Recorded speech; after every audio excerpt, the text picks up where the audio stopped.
अस्सलाम वालेकुम वरहमतुल्लाहि वबरकातुहू। ले जी, फ्रैंकफर्ट का मौसम आज 21 अक्टूबर 2020 और बुध का दिन, सुबह 8:15 8:30 का टाइम है और हर तरफ बड़ी खामोशी मगर हल्की हल्की बारिश। ये है टिपिकल यूरोपियन वेदर जो कि अक्सर व बेशतर यहाँ आपको नज़र आएगा। तो हम इस वक्त हस्बे मामूल अपना स्कूल की तरफ रवां छोटी बेटी को छोड़ने के लिए, और साथ साथ उसके साथ गुफ्तगू भी चल रही है। हाँ भाई ज़ैनब, बताओ हमारे प्यारे नबी का नाम और उनके बाद जो खुलाफा थे उनको हम क्या कहते हैं? खुलफा राशिदीन। और उनके नाम बताओ जल्दी से। अच्छा, और रसूल करीम सल्लल्लाहु अलैहि वसल्लम ने क्या पेशगोई फरमाई थी? और उन इमाम मेहदी को किसने माना है? अहमदियों ने माना है। और वो इमाम मेहदी जो आए थे उनका नाम क्या है? Very good. और उनके बाद जो इमाम मेहदी आए थे उनके बाद जो खुलाफा हैं वो कितने खलीफा हैं? अभी जो हमारे हुजूर हैं वो 5वें खलीफा है ना? 5। हाँ, तो उनके नाम आते हैं खुलाफा के आपको सबके? नहीं आते? नहीं आने चाहिए आपको। देखें जी, पतझड़ का मौसम, पत्ते किस तरह गिरे हुए हैं। ये है स्कूल बच्चों का, सुबह सुबह माएँ छोड़ने के लिए वहाँ। ये देखें जी, आपको सुबह सुबह एक नज़ारा करवाते हैं। ये अमेरिकन इलाका होता था किसी ज़माने में, यहाँ अमेरिकन आर्मी के जो लोग थे वो यहाँ तो जी दोस्तों तुसी देखा है पहले के मुख्तलिफ कार मुख्तलिफ गलियाँ जिथे रहायशा तो इतने कानून की पासदारी दिखा रहे हैं। देखो एक सड़क है बहुत तंग, नॉर्मली 2 रोया दोनों साइडों चलनी चाहिए, लेकिन उन्होंने एक साइड से कोई काम कर रहे हैं घर का, उन्होंने इशारे लाते ने टैंपरेरी, इधर का इशारा बंद है तो इधर असी वेट करना है, और दूसरी कोई 10 मीटर अगे दूसरे पासे गड्डियां जिहड़ियां वेट कर रही सन वो निकल रही ने। तो यह हुण साडा आखिरी गड्डी निकलेगी, चंद सैकेंड के बाद ग्रीन होएगा, फिर असी निकल। ये एक ऐसी चीज़ है जिहड़ी कि इन्हां कौमां दे विच जां इन्हां मुल्कां दे विच बड़ी इहदी एहतियात करदे ने, उहदे ते अमल करदे। लाइट बदकिस्मती नाल साडे मुल्कां दे विच वे कि ओह देखो ना गड्डी आई हुण उत्थे वेट करेगी, रुक गई है, ਉਹਦਾ इशारा थोड़ी देर के बाद बंद हो जाए। लो साडा हुण खुल गया ਅਸੀਂ।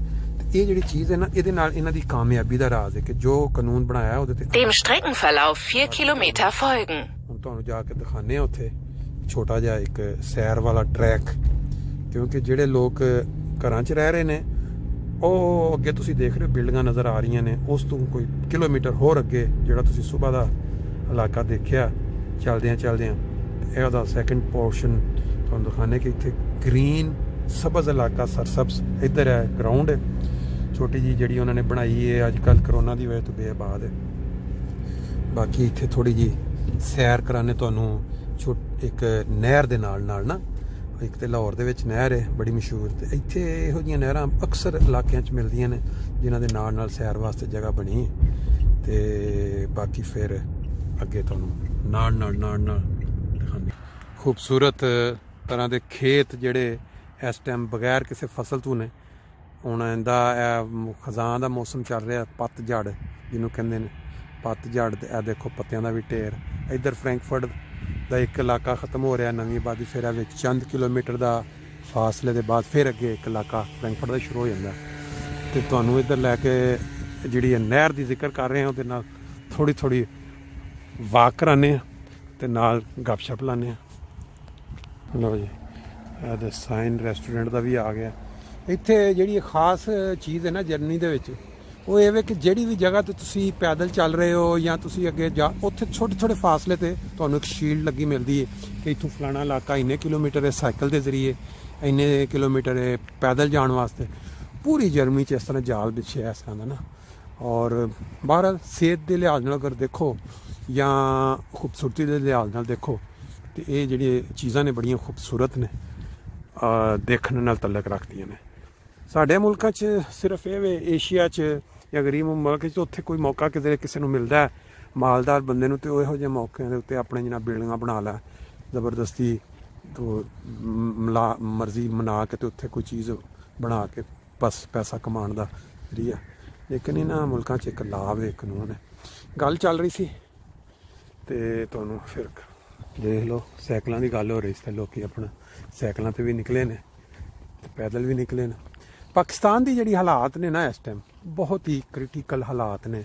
ਸਾਰੇ ਪਾਕਿਸਤਾਨ ਦੇ ਜਿੰਨੇ ਚੋਰ ਉਚੱਕੇ ਮੁਲਕ ਨੂੰ ਖਾਣ ਵਾਲੇ ਆਪਣੇ ਆਪਣੇ ਦੌਰ ਦੇ ਵਿੱਚ ਅਰਬਾਂ ਖਰਬਾਂ ਦਾ ਪੈਸਾ ਲੁੱਟ ਕੇ ਬਾਹਰ ਲਿਜਾਣ ਵਾਲੇ ਕੋਈ ਦੁਨੀਆ ਦਾ ਮੁਲਕ ਨਹੀਂ ਜਿੱਥੇ ਉਹਨਾਂ ਨੇ ਆਪਣੀਆਂ ਜਾਇਦਾਦਾਂ ਨਹੀਂ ਬਣਾਈਆਂ। ਇਹ ਉਹ ਸਾਰੇ ਇਸ ਟਾਈਮ ਇਕੱਠੇ ਹੋ ਗਏ ਨੇ।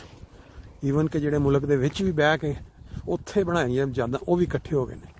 ਉਹ ਕਹਿ ਸਕਦੇ हैं कि ਹੁਣ एक नए पाकिस्तान के लिए की कहते हैं जी मरियम नवाज फिर उम्मीद से है। मरियम नवाज ये उस लीडर दी थी ਜਿਹੜਾ कि ਉਹਦੇ ਵਾਂਗਰ कराची ਦਾ ਕੀ ਸੀ ਭਈਆ ਅਲਤਾਫ ਹੁਸੈਨ ਉਸ ਤਰ੍ਹਾਂ ਹੀ ਆ ਕੇ ਹੁਣ ਬਹਿ ਕੇ ਪਾਕਿਸਤਾਨ ਤੋਂ ਬਾਹਰ ਪਾਕਿਸਤਾਨ ਆਰਮੀ ਦੇ ਖਿਲਾਫ ਆਗਾਜ਼ ਕਰ ਦਿੱਤਾ ਗੱਲਾਂ ਕਰਨ ਦਾ। ਅਲਤਾਫ ਹੁਸੈਨ ਨੇ ਵੀ ਸ਼ੁਰੂ ਛੋਟੇ ਛੋਟੇ ਬਿਆਨ ਦਿੱਤੇ ਸਨ, ਲੇਕਿਨ ਫਿਰ ਉਹਦਾ ਮੰਤਕੀ ਅੰਜਾਮ ਕੀ ਹੋਇਆ ਉਹ ਸਾਰਿਆਂ ਦੇ ਸਾਹਮਣੇ ਵੇ। ਜੋ MQM ਦੇ ਨਾਲ ਹੋਇਆ ਔਰ ਜੋ ਉਹਨਾਂ ਦੀ ਇਸ ਟਾਈਮ ਹਾਲਤ ਰੋਲ ਰਹੇ ਨੇ। ਮੁਸਲਿਮ ਲੀਗ ਨਵਾਜ਼ ਸ਼ਰੀਫ ਦੇ ਜਿਹੜਾ ਲੀਡਰ ਬੇਸਿਕਲੀ ਇਹ ਉਸ ਤਰ੍ਹਾਂ ਦਾ ਲੀਡਰ ਨਹੀਂ ਜਿਸ ਤਰ੍ਹਾਂ ਦਾ ਅਲਤਾਫ ਹੁਸੈਨ ਸੀ, ਕਿਉਂਕਿ ਉਹ ਮੁਸਲਿਮ ਲੀਗ ਦੇ ਵਿੱਚ ਬਹੁਤ ਸਾਰੇ ਲੋਕ ਨੇ ਜਿਹੜੇ ਇਸ ਇੰਤਜ਼ਾਰ ਦੇ ਵਿੱਚ ਨੇ ਕਿ ਕਿਸ ਟਾਈਮ ਪੱਤਾ ਸਾਫ਼ ਹੋਵੇ ਤੇ ਫਿਰ ਅਸੀਂ ਆਪਣਾ ਆਪਣਾ ਰੰਗ ਦਿਖਾਈਏ। बेटी ਉਹਦੀ ਲੱਗੀ ਹੈ ਉਹਦੇ ਨਾਲ ਫਿਰ ਭਾਈ ਔਰ ਦੂਸਰੇ ਪਾਸੇ ਆਪਣਾ ਜ਼ਰਦਾਰੀ ਸਾਹਿਬ ਕੀ ਨਾਂ ਹੈ ਉਹਨਾਂ ਦੇ। ਇਹ ਉਹ ਸਾਰੇ ਲੀਡਰ ਨੇ ਜਿਹਨਾਂ ਅੱਗੋਂ ਜਿਹੜੇ ਬੱਚੇ ਨੇ ਜਿਹੜੇ ਇੱਥੇ ਬਾਹਰ ਜਵਾਨ ਹੋਏ ਨੇ ਜਿਨ੍ਹਾਂ ਨੂੰ ਕੋਈ ਪਤਾ ਨਹੀਂ ਹੈ ਪਾਕਿਸਤਾਨ ਦੇ ਅਸਲ ਮਸਾਇਲ ਕੀ ਨੇ, ਪਾਕਿਸਤਾਨ ਦੇ ਵਿੱਚ ਕਿਸ ਹਿਸਾਬ ਨਾਲ ਲੋਕਾਂ ਨੂੰ ਮਸਾਇਲ ਨੇ। ਔਰ ਉਹ ਤਕਰੀਰਾਂ ਵੇਖੋ ਪੜੀਆਂ ਸਾਹਮਣੇ ਉਹ ਜੀ ਅੰਡੇ 200 रुपये किलो और आलू 200 रुपये के दर्जन। मतलब तकरीर स्टेज ते खलो के वो बंदा कर रहा, उन्होंने पता ही नहीं मैं की पढ़ रहा की मैं कह रहा। और इन्होंने अगों इंतखाब लड़ने ने और इन्होंने पाकिस्तान वास्ते लीडरशिप लैनी है। और अगर पाकिस्तानी अवाम नू समझ और अकल ना आई तो फिर अल्लाह ताला ही बेहतर जानता कि यदा अंजाम होएगा। क्योंकि पाकिस्तान आर्मी बज़ाहिर एक वाहिद अदारा है इस टाइम जिहदे कोलों कुछ उम्मीद की जा सकती है, या उम्मीद की आखिरी किरण जिन्हों असीं कह सकते हैं कि वह पाकिस्तान नूं बचा ले। लेकिन वह भी सिर्फ इस सूरत कि जो पाकिस्तान दियां आवाम दियां जड़ां दे जां उन्हां दे ज़हनां दे विच जो भर दिता गया है ना हुण तक कि मजहबी मुनाफरत, कोई बंदा किसी फिरके का दूसरे फिरके नाल इस तरह नफरत करता है। मस्जिदां तुसीं देखो शिया सुन्नी मतलब डिफरेंट लोगों ने इको गली दे विच मस्जिदां ने, वो दूजा बंदा उहदे च नहीं वड़ सकदा। अहमदियां दी ते तुसीं हजे नाम ही ना लो कि उहनूं ते किसी तादाद दे लिहाज नाल नहीं देखण। ते अगर पाकिस्तान दे विच अगर पाकिस्तान ने पनपना है या अगर तरक्की करनी है तो पाकिस्तान आर्मी नूं इन्हां सारियां गल्लां तों मुबर्रा हो के उत्ते सोच वधा के इन्हां दी ट्रेनिंग दे विच चीज़ पानी पेगी कि मजहब नूं किसी भी मौके पर इस्तेमाल नहीं करना, किसी भी फील्ड च। कोई जिस मजहब नाल भी तलक रखता वो पाकिस्तानी है तो उहदे नाल उहनूं ओही इज्जत और एहतराम दिता जाए जो कि बाकी जिहड़े इस टाइम। और दूसरा जिहड़े मौलवी ने जिन्होंने इस टाइम तक पाकिस्तान का सत्यानाश करके रख दिता, पूरी दुनिया दे विच इन्होंने इन्हों नाम तबाह पाकिस्तान की बदनामी की और एक दूजे नाल लोकां नूं लड़ा के तकरीरां करके। तुसीं कल दी तकरीर सुनो, वो सफदर वो जिहड़ा मियाँ है नवाज शरीफ का दमाद बनिया है, जबरदस्ती बन गया सी, उसकी तकरीर सुनो तो हैरान हो जाता इंसान कि झूठ इंसान जो बोलता उसकी जुबान भी साथ नहीं दिंदी। जबरदस्ती वो बोल बना के कहानियां कर रहे हैं। रसूल पाक सल्लल्लाहु अलैहि वसल्लम आके कायदे आज़म के नाल उन्हां दी मुलाकात हुई, उन्होंने कहा कि तुसीं जाओ पाकिस्तान की खिदमत करो। इन्ना लिल्लाह व इन्ना इस तरह दी।